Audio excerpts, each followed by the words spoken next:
경기도가 내년 3월까지 미세먼지 저감을 위한 특별 대책을 시행합니다. 대책에 따라 배출가스 5등급 차량은 수도권 전역에서 운행이 제한됩니다. 포천시가 계획 인구를 20만 명으로 설정한 2035년 포천 도시기본계획을 승인했습니다. 포천시는 자연과 사람이 공존하는 스마트 시티를 발전 목표로 설정했습니다. 경기 지역의 1인 가구 비중이 늘고 있습니다. 늘어나는 1인 가구에 맞춰 경기도 차원의 맞춤 정책이 필요하다는 지적입니다.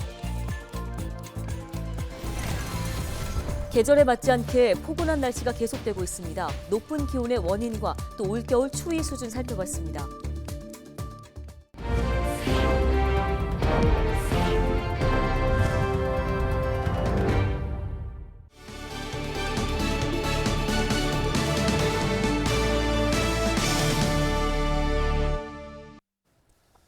시청자 여러분 안녕하십니까? 헬로티비 뉴스입니다. 뿌옇거나 누런 하늘을 보면 참 마음부터가 답답하죠. 어느 순간부터는 이 미세먼지로 가득한 하늘을 심심치 않게 볼 수 있는데요. 경기도가 미세먼지 저감을 위한 대책을 내놓았습니다. 경기도의 정책이 과연 성과를 이룰 수 있을까요? 이재필 기자가 보도합니다. 경기 지역의 미세먼지 농도는 겨울부터 초봄까지 구간이 다른 기간보다 높습니다. 실제로 최근 4년간 경기 지역의 비상 저감 조치 발령 횟수는 12월부터 3월까지에 집중돼 있습니다. 이런 가운데 경기도가 내년 3월까지 수송과 생활 등 6대 분야 19개 대책을 담은 미세먼지 계절 관리제를 실행합니다. 대표 대책 중 첫 번째는 배출가스 5등급 차량의 운행 제한입니다. 배출가스 5등급 차량은 평일 아침 6시부터 오후 9시까지 경기도를 비롯한 수도권 전역에서 운행을 제한합니다. 운행 제한 위반 시 하루 10만 원의 과태료가 부과되며 단 긴급 자동차와 장애인 차량은 운행 가능합니다.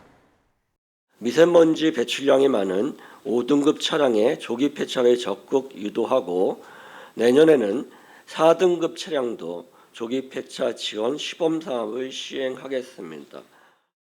100억 원 이상 광급 공사장에 한해 노후 건설 기계의 사용을 제한하고 평택항 선박 기름의 황 함유량 기준 준수 여부도 집중 단속할 방침입니다.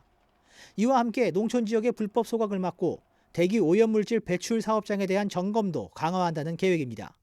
특히 미세먼지 정보를 도민들에게 빠르게 제공하고 미세먼지 공동 대응을 위한 국내외 협력을 강화할 예정입니다. 고농도 미세먼지 예보 정보를 당초 하루 전에서 2일 전에 제공함으로써 도민이 사전에 대응할 수 있도록 하고요. 도시 대기 측정소의 실시간 측정자를 다양한 매체를 통해 전달하겠습니다.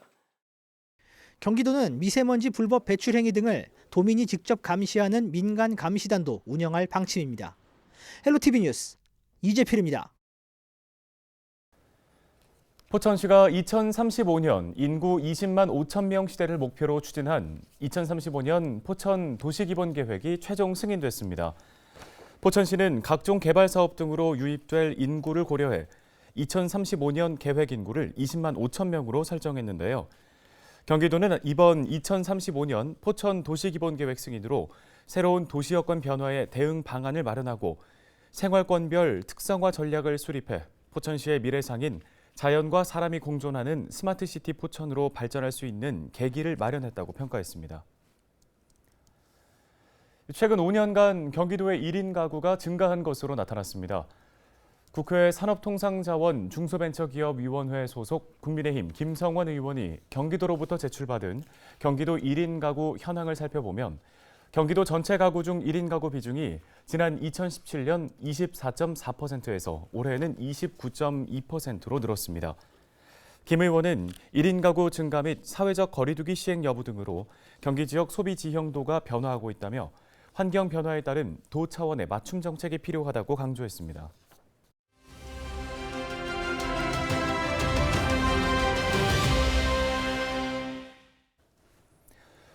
네, 다음 소식입니다. 11월이면 이제 슬슬 쌀쌀해지는 날씨를 느낄 수가 있어야 하는데 이번 주까지는 이렇다 할 겨울 추위를 느껴본 적이 없는 것 같아요. 네, 그렇습니다. 여전히 포근한 날씨가 계속되고 있는데 이렇게 높은 기온의 원인이 무엇인지 또 올겨울 얼마나 추울지 알아보겠습니다. 한국기상산업협회 김승배 본부장 전화 연결돼 있습니다. 안녕하십니까? 네, 안녕하십니까? 예, 본부장님, 요즘 낮 기온이 거의 15도 안팎을 기록하고 있는데요. 평년을 웃도는 이 같은 기온의 원인이 무엇인가요? 네, 지난 20일, 그러니까 일요일 날 서울 낮 최고 기온이 20.2도까지 올라갔습니다. 평년보다 약 10도까지 가량 높았거든요. 그 정도로 이제 포근했는데 그 일요일 정점으로 해서 기온은 완만하게 매일매일 조금씩 떨어지는 추세입니다. 그런데 22일과 23일 거의 전국적으로 비가 내렸고 특히 울진, 삼척, 울산 등 동해안에 100mm가 넘는 겨울비치고는 많은 비가 내렸는데 자, 이렇게 비가 많이 내렸다는 얘기는 아직도 남쪽의 더운 공기 세력이 우세하다, 그 활동이 우세하다 이렇게 보여집니다. 그래서 북극에서 내려와야 될 이런 찬 공기가 아직 남쪽으로 확장하지 못해서 이런 포근한 날씨가 이어지고 있습니다. 첫 번째 원인은 북쪽에서 찬 공기 세력이 아직 남쪽 공기, 더운 공기 세력을 보다 우세하지 못하다 이렇게 보여집니다. 네, 그러면 이번 겨울에 본격적인 추위는 언제쯤 찾아올 걸로 예상하시나요? 네, 그렇습니다. 이런 겨울철에 비가 내리면 기온이 뚝 떨어지는데 통상 그런데 그 저기압이 지난 자리에 북쪽에서 대륙 고기압이 확장해서 내려옵니다. 그런데 이 대륙 고기압 세력이 그렇게 강하지 않습니다. 그러니까 대륙 고기압이 강하다는 얘기는 그만큼 찬 공기를 많이 포함하고 있다는 얘기인데 비가 온 뒤에도 그렇게 기온이 큰 폭으로 떨어지지 않고 며칠 전보다 이제 기온이 낮은 그런 상태를 보일 것으로 보입니다.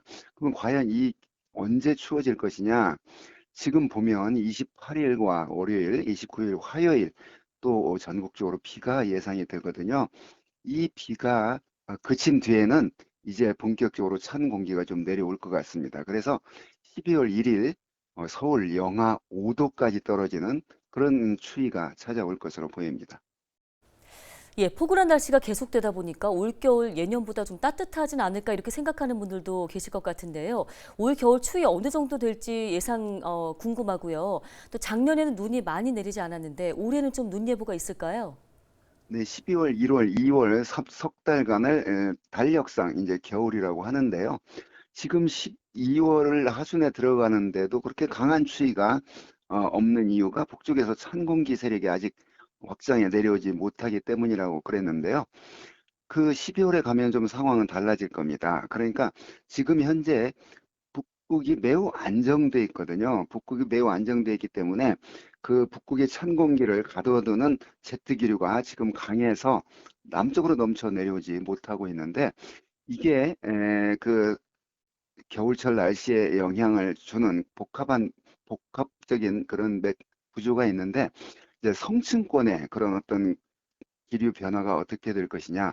성층권이 지금 매우 안정돼 있어서 북극의 찬 공기들이 내려오지 못하거든요. 그래서 이 성층권이 계속 그러면 겨울 내내 안정할 것이냐 그렇지는 않을 것으로 보입니다. 그래서 북극의 성층권이 좀 불안정해져서 그 안정이 깨지고 북극의 공기가 남쪽으로 밀려 내려가면 이제 우연에 의해서 만약 이 동아시아 쪽으로 그 북극 찬 공기가 내려오게 되면 평년보다 이제 추운 겨울이 되는 거고 그렇게 찬 공기가 자주 내려오면 그 찬 공기와 서해 바다의 따뜻한 공기 사이에 눈구름이 자주 만들어져서 눈이 많이 내리는 그런 겨울이 될 것인데요. 올여름 역시 그렇게 지금 상태로 이렇게 포근하지는 않을 것으로 보입니다.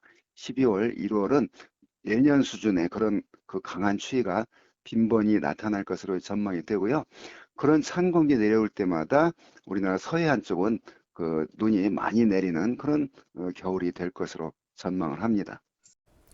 네, 알겠습니다. 도움 말씀 여기까지 듣겠습니다. 한국기상산업협회 김승배 본부장이었습니다.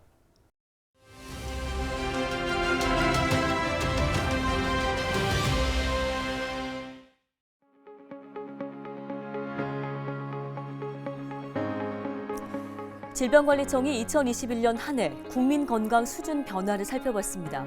코로나 발생 이후 2020년 악화됐던 각종 건강 행태와 만성 질환이 다소 개선된 것으로 나타났는데요.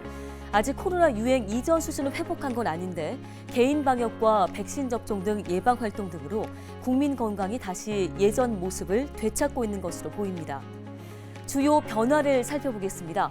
만 19세 이상 성인 비만과 당뇨병 유병률은 소폭 감소했고요. 고콜레스테롤 혈증 유병률은 증가했습니다.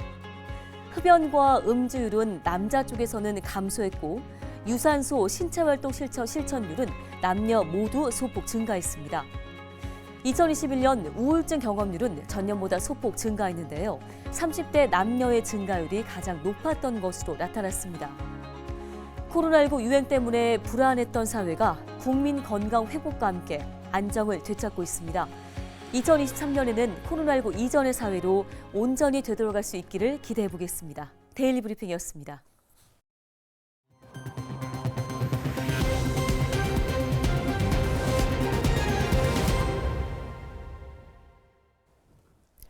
다음 소식입니다.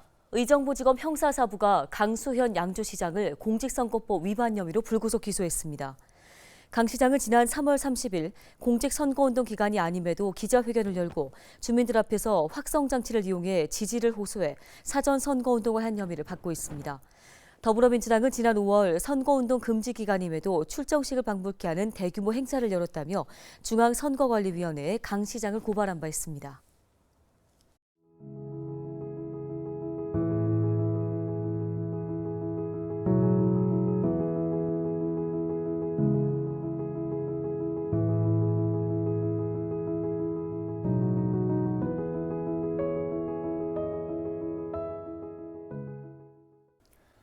오늘 저희가 준비한 소식은 여기까지입니다. 네, 시청해주신 여러분 고맙습니다.